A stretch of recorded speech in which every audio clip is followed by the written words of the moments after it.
अगर हृदय मंदिर में ठाकुर का प्रादुर्भाव नहीं हुआ तो जीवन निरर्थक रहा, चाहे जो कुछ कर लो, हमारी बात मान लो। लाखों मंदिर देखे हैं, लाखों मंदिर भ्रमण में, जहां आसपास कबूतरों की बैठक हो गई है, कोई बिरला ऐसे कभी गया तो गया नहीं, ऐसे करोड़ों के मंदिर बने। अगर तुम्हारे हृदय मंदिर में प्रभु का प्रादुर्भाव नहीं तो कुछ बात नहीं बनी। और हृदय मंदिर के पट खोलते हैं गुरुदेव, रसिक गुरुदेव। एक बार चतुरदास जी नाम के महापुरुष अपने गुरुदेव की सेवा में रहते। बड़े भाग्यशाली होते हैं जो गुरु की सेवा प्राप्त हो जाती है, बड़े भाग्यशाली होते हैं। रसिक गुरुदेव की सेवा, जैसे महापुरुषों की सेवा में जो रहते हैं उनको हम महापुरुष के समान ही मानते हैं। गुरुदेव के चरणों में बाद में प्रणाम करेंगे, मानसिक पहले गुरु चरणों की सेवा में रत रहने वालों को प्रणाम करते हैं। और जब नजदीक वो किसी सेवा निमित्त नजदीक आते हैं तो उनके भर नेत्र चरण देखते हैं और उनके चरणों में बार बार प्रणाम करते हैं। क्यों? क्योंकि हमारे गुरु चरणों की सेवा में ये है।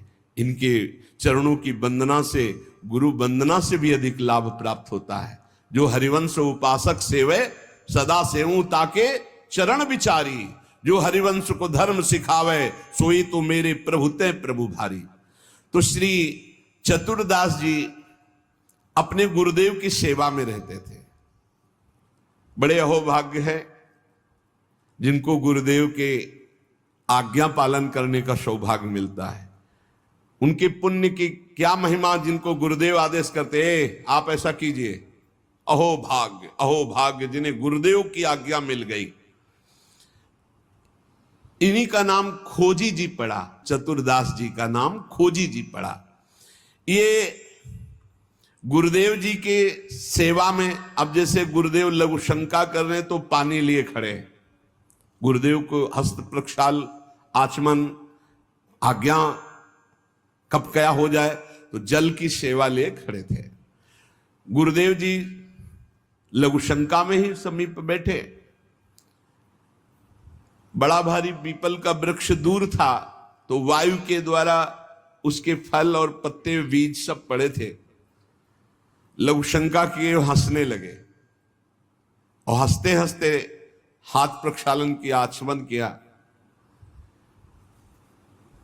तो इतनी जोर की मस्त मुस्कुराहट और हंसी थी।